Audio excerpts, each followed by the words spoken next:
La RDC célèbre ce 4 janvier 2022 la journée dédiée aux martyrs de l'indépendance. Occasion pour Jean-Jacques Ngangweshe, écrivain et informaticien, de se souvenir de cette grande date. Dans cette édition, ce compatriote nous fait son analyse sur cette journée du 4 janvier 1959. Vous êtes amoureux du droit? Vous aimez la justice équitable? Bien. Suivez la grande édition du JT des droits humains sur nos chaînes partenaires et sur YouTube. Tapez JT des droits humains. Ce n'est pas tout. N'oubliez pas de vous abonner et d'activer l'icône de notification pour ne rater aucune de nos publications.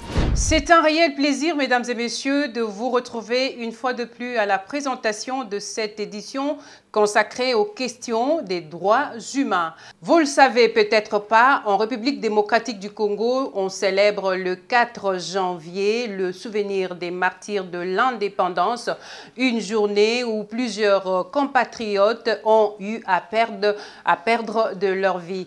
Interrogés à propos, les Quinois ont donné leur réaction à nos reporters. Bon, vous savez, c'est une date commémorative et nous autres, on n'a jamais vécu pendant cette période. Mais étant donné que c'est une histoire, je dirais que c'était une histoire qui a été écrite de la plus belle manière. Pourquoi je vous dis ça? Un peuple se libère. Il a fallu attendre un mouvement pareil pour se libérer. Vous savez, même dans la Révolution française, la Révolution avait même bouffé ses propres enfants. Je pense que c'était un prix à payer pour que nous autres, nous soyons aujourd'hui quand même à cet état où nous sommes. Je pense que la journée et la date, elles ne se marient pas. Pourquoi je vous dis ça? Il suffit, nous sommes tous dans la ville, il suffit de voir, il n'y a pas eu même une cérémonie officielle, aucune manifestation. Je pense que des dates comme ça, historiques, pour nous de Congolais, ça mérite mieux. Et à défaut d'une cérémonie, quand même, il faut quand même pérenniser. Vous savez, s'il faut quand même descendre, il suffit de faire la ronde et demander aux gens, vous savez que la date est méconnue de la population congolaise. Le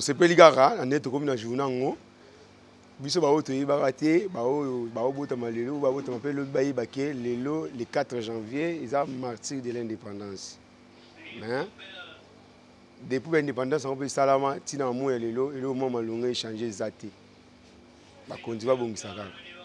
À propos de la commémoration de cette date du 4 janvier, nous avons en ligne depuis Paris Jean-Jacques Ngangweshe pour en parler. Monsieur Jean-Jacques Ngangweshe, vous êtes informaticien et écrivain. Dites-nous comment vous avez pu vécu cette journée du 4 janvier 1959. La journée d'aujourd'hui, du 4 janvier, est une journée historique que nous devrions, nous tous les Congolais, les 100 millions de Congolais, commémorer cette journée partout où nous sommes. Pourquoi? Parce que la Belgique, de 1885 à 1960, soit pendant 75 ans, Léopold II et ensuite la Belgique, ont traité les Noirs congolais comme des bestiaux.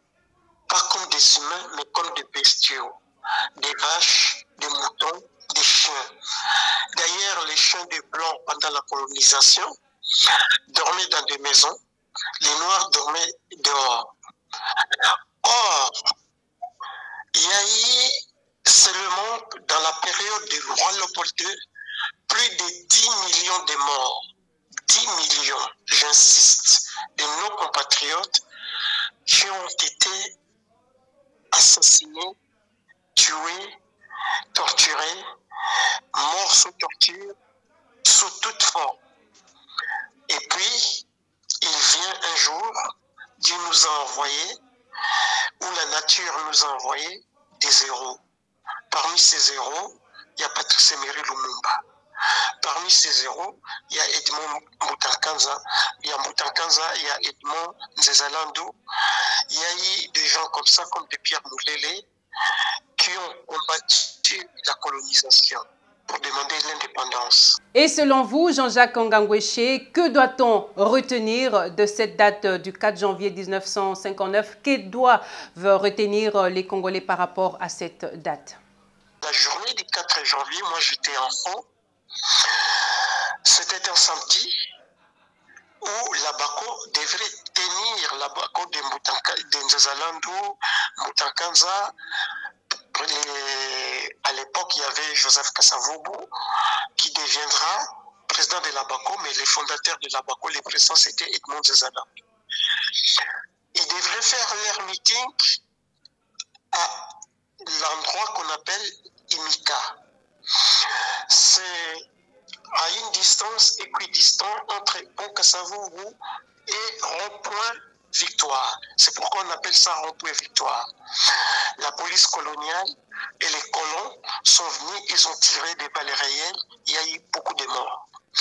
Et il y avait un match de football avec l'équipe des Noirs contre Union qui était Olympique, pardon, qui était l'équipe des Blancs. Et comme les colons venaient de la Belgique, on a favorisé cette injustice de football. Les gens déjà étaient maltraités, ont tué, ont coupé, ont torturé. Et c'est cette journée-là, les gens qui sortaient de l'estade, plus les gens qui ont vu comment on était en train de vilipender, de torturer, de malmener les dirigeants noirs, en pleine rencontre avec les massacres que la police coloniale était en train de faire sur l'avenue qui s'appelait à l'époque Prince Baudouin, avenue Baudouin. Alors, ils sont rentrés dans ces émeutes et les événements du 4 janvier ont commencé. Et ces événements ont commencé comme un petit feu qui deviendra comme un feu de brousse, un grand feu.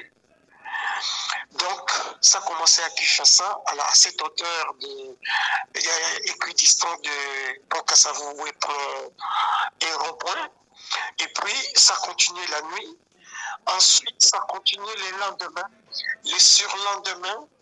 Les téléphonistes noirs militaires ont téléphoné à la base Kitona, au Katanga, qui s'appelait à l'époque, des noms de l'époque, c'était Jadotville, Koklatville, Baningville, qui s'appelle aujourd'hui Kisangani, Bandundu, Mbandaka, c'était des noms des villes de blancs, de colons. Alors, les événements ont pris presque 15 jours. Les Noirs ont commencé pour la première fois, après 75 ans, à tuer aussi des Blancs. De certains historiens, nous apprenons que c'est cette date qui a eu à déclencher le processus de l'indépendance du pays. Est-ce vrai, Jean-Jacques Ngaweshe? C'est une vérité. Cette journée d'aujourd'hui, du 4 janvier, c'était le déclenchement du début du processus de la libération. Il faut utiliser déjà le terme libération parce que le blanc nous vendait, nous faisait tout. Il fallait se libérer et en se libérant, demander aussi l'indépendance en même temps. Donc on s'est libéré, on a demandé l'indépendance.